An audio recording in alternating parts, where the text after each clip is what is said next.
इस कार्यक्रम में हम सबके मध्य उपस्थित मंचासी बंधु भगिनी जो है आपको बहुत आभार ज्ञापित। कार्यक्रम में हम सबके मध्य आप उपस्थित होकर कार्यक्रम को सफल बनाया। जो बंधु भगिनी कार्यक्रम में आए और समय अभाव होते हुए भी हम सबको समय दिया, हम सबके मध्य नहीं है, उनके प्रति भी हमारी तरफ से आभार ज्ञापित। कार्यक्रम में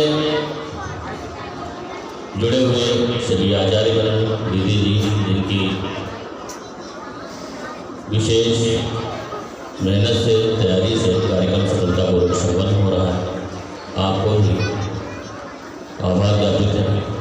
छात्र संसद के भैया बहन जो अपने जगह जगह पर अपनी व्यवस्थाओं में लगे हैं कार्यक्रम को सफल बनाने में, आपको भी आभार ज्ञापित है।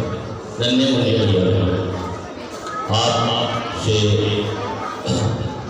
इतने लंबे समय तक आप शांति से बैठे रहे, व्यवस्था बनाए रहे, कार्यक्रम आप सबके कारण सफल हो पाया। जब भी बैठे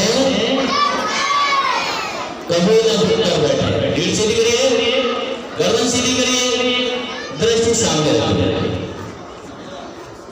आज हम सभी 26 जनवरी पर गणतंत्र दिवस अवसर के पर यहाँ पर उपस्थित हैं, कार्यक्रम को बना रहे हैं। हम जानते हैं कि निरंतर अपना देश 1950 से लगातार 26 जनवरी को गणतंत्र दिवस के रूप में मनाता है। कहा जाता है इससे पहले हम पर दूसरों का कानून था और हम दूसरों के अधीन थे, ऐसा बताया जाता है। 1947 से पहले हम पर अंग्रेजों का शासन था, ऐसा बताया जाता है।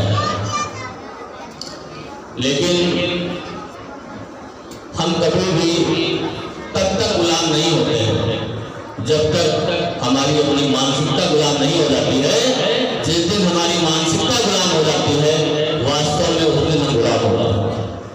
हमें लगता है 1947 के समय हमारे लोग गुलाम नहीं रहे। अगर गुलाम होते तो वो अंग्रेजों की अधीनता स्वीकार कर लेते और उनके बनाए नियमों और कानूनों को मान लेते, उस पर चल लेते।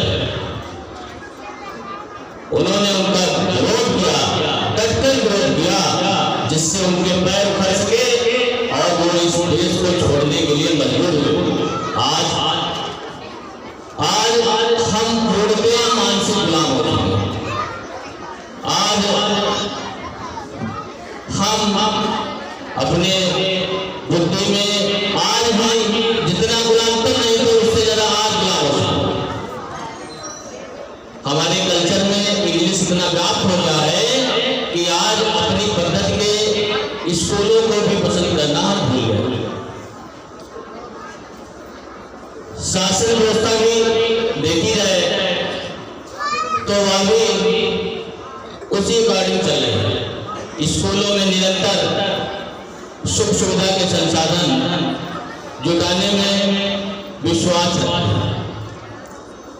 स्कूलों को सुख सुविधा के संसाधन जुटाने के लिए मजबूर कर रही है। शिक्षा अपने भारत में पूर्व में दी जाती थी, वो त्यागपूर्ण शिक्षा होती थी। सभी गांवों में गुरुकुल होते थे, गुरुकुल में भैया बहन रहते थे और वह एक ही स्थिति में रहते थे, चाहे राजा का बेटा हो, चाहे उस गांव की सामान्य व्यक्ति का बेटा हो, वो एक ही प्रकार से शिक्षा ग्रहण करते थे। कहीं उनके सुख सुविधा की चिंता की कोई आवश्यकता नहीं थी, क्योंकि शिक्षा भी अगर सुख सुविधा में रहकर प्राप्त की जाएगी तो फिर हमारा जो नवोदित तैयार हो रहा है वो देश के लिए कुछ कर सकने में सक्षम नहीं होगा। कहते हैं आजादी बिना किसी संघर्ष के प्राप्त हो गई। और हम जब छोटे थे हम लोग, तो उस समय बहुत ये गीत पॉपुलर होता था, दे दी हमें आजादी बिना खड़क बिना ढाल। बिना खड़क और ढाल की आजादी अगर मिलनी थी तो इतने लोगों का बलिदान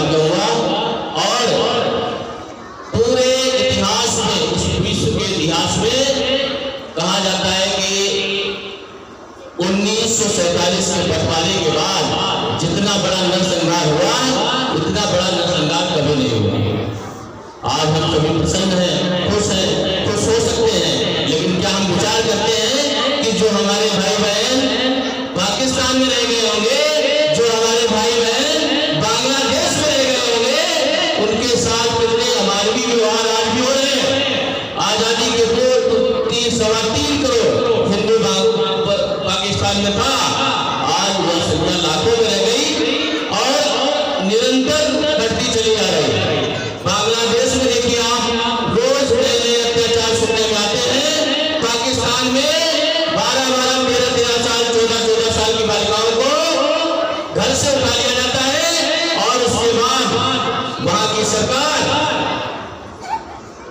उनका निकाह उसी व्यक्ति के साथ करवा देती है। इतना देखते हुए, इतना सब कुछ सुनते हुए भी हम सब कुछ भूल जाते हैं, अपने इतिहास पर हम गौर नहीं करते। आज आप देखिए, किसी भी कार्यालय में गांधी जी की प्रतिमा फोटो जरूर मिलेगा, किसी भी कार्यालय में नेहरू जी का चित्र जरूर मिलेगा। हाँ, देश के लिए उनका त्याग रहा होगा, लेकिन कितना इस देश की आजादी में कितने % उनका योगदान रहा होगा, यह विचारणीय है। आपको पढ़ना चाहिए, आपको जानना चाहिए, आपको अपने इतिहास को पढ़ना चाहिए और ये सोचना चाहिए कि वास्तव में सबसे बड़ा योगदान गांधी जी का था, सबसे ज्यादा योगदान नेहरू जी का था, या उससे भी ज्यादा किसी का योगदान था। इस पर भी हमको गौर करना चाहिए। कहीं हमारे साथ कोई छल तो नहीं हो रहा है, कहीं तो हम इस छल का शिकार तो नहीं हो रहे हैं। अंग्रेज जब इस देश से गए तो वो इस देश के असली देशभक्तों के हाथों में यहाँ की बागडोर सौंपते नहीं गए, जो उनके खुद के एजेंट थे उनके हाथों में अपने देश की बागडोर देके चले गए और उन्होंने आसानी से इतना शोर मचा दिया आजादी का कि हम उसी शोर में खो गए और उस छल का शिकार हो गए। आज भी हम उस छल का शिकार हैं और आजादी का जश्न मनाते हैं, अपने इस गणतंत्र दिवस का जश्न मना रहे हैं। विचार करिए, हमारे जो भाई बहन भी जो पाकिस्तान में थे, बांग्लादेश में थे, वो भी आजादी के हकदार थे। क्या उनको आजादी मिली? इस देश को किसी के बाप की जागीर समझकर 2 हिस्सों में बांट दिया गया। पाकिस्तान, भारत, और आबादी के अनुसार उस समय जितनी उनकी आबादी थी 10,32,000 वर्ग किलोमीटर भूमि पूर्वी पाकिस्तान, जिसको बांग्लादेश आज कहते हैं, और पश्चिमी पाकिस्तान को मिलाकर दे दी गई। उसके बाद भी जब यह देश धर्मनिरपेक्ष होना था तो फिर देश का बंटवारा क्यों हुआ? ये भी जानने की आवश्यकता है। इस सब पर हमको पढ़ने की आवश्यकता है। सदैव किसी के द्वारा कही गई बातें सही नहीं होती हैं, उनको अपने तर्कों से और उपलब्ध ज्ञान के आधार पर जांचना चाहिए, पढ़ के देखना चाहिए कि वास्तव में जो हमको बताया जा रहा है वह सत्य है या नहीं है। अभी आपने देखा भाजपा सरकार में सीए का कितना विरोध हुआ, जगह जगह पर आंदोलन होने लगे, और अभी किसानों के लिए एक बिल पेश होना था तो जगह जगह पर आंदोलन हो रहे थे। राकेश टिकैत के नेतृत्व में, आपको याद है, आपके पर ऐसे ऐसे कानून थोप दिए गए, पर्सनल लॉ बोर्ड थोप दिया गया और आपने स्वीकार कर लिया। क्या उसके लिए कोई आंदोलन किया आपने? हम सबके ऊपर जानते हैं कि आज जितना बंटवारे में भूमि पाकिस्तान को दी गई थी, बांग्लादेश और पाकिस्तान को मिलाकर 10,32,000 वर्ग किलोमीटर, उतनी ही भूमि आज इस देश में वक्फ बोर्ड की संपत्ति है। मौजूदा अब वक्फ बोर्ड 90 के बाद बना है। तमिलनाडु में एक मंदिर है, 1500 वर्ष पुराना है। वक्फ बोर्ड उसको भी अपनी संपत्ति बता रहा है। आप जानते हैं जिस घर में हम रहते हैं वक्फ बोर्ड कल उसको भी अपनी संपत्ति बता सकता है।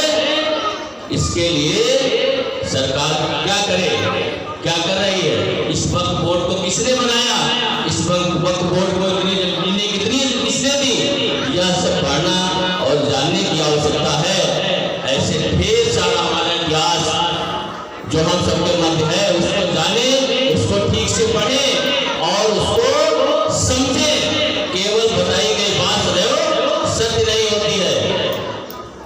जो संस्थाएं चलती हैं वर्तमान सरकार के दबाव में रहती हैं, शासन के दबाव में रहती हैं।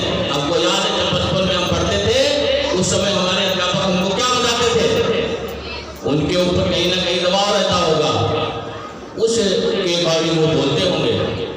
लेकिन हमको ध्यान में रखना चाहिए कि जो सही है वही सही रहेगा।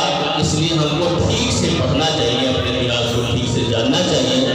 आज पूरे देश में सेना और रेलवे के बाद तीसरी सबसे बड़ी संपत्ति भूमि वक्फ बोर्ड के पास है। सब किसानों की भूमि ही तो है, उसके लिए कोई किसान आंदोलन नहीं कर रहा है। भैया बहनों, आपसे आग्रह है कि अपने इतिहास को जरूर जानिए। भविष्य में कभी कोई ऐसी स्थिति ना आने पाए कि कोई पाकिस्तान बन जाए, कोई बांग्लादेश बन जाए, कहीं कश्मीर से भगा दिया जाए, कहीं केरल से भगा दिया जाए, कहीं पश्चिम बंगाल में अत्याचार हो। ऐसी स्थिति को हम अपने ऊपर कभी आने नहीं देंगे और डटकर मुकाबला करेंगे। जहां रहेंगे वहां से मुकाबला करेंगे, कभी अपने घर को छोड़ेंगे नहीं। वह हमारा अपना है, जो हमारे घर में हमें धक्का देना आएगा उसका प्रतिकार करेंगे, उसको तगड़ा जवाब देंगे, उसको उल्टी दौड़ में भागना पड़ेगा। ऐसा आप सबसे आग्रह आज के इस अवसर पर एक बार पुनः सभी को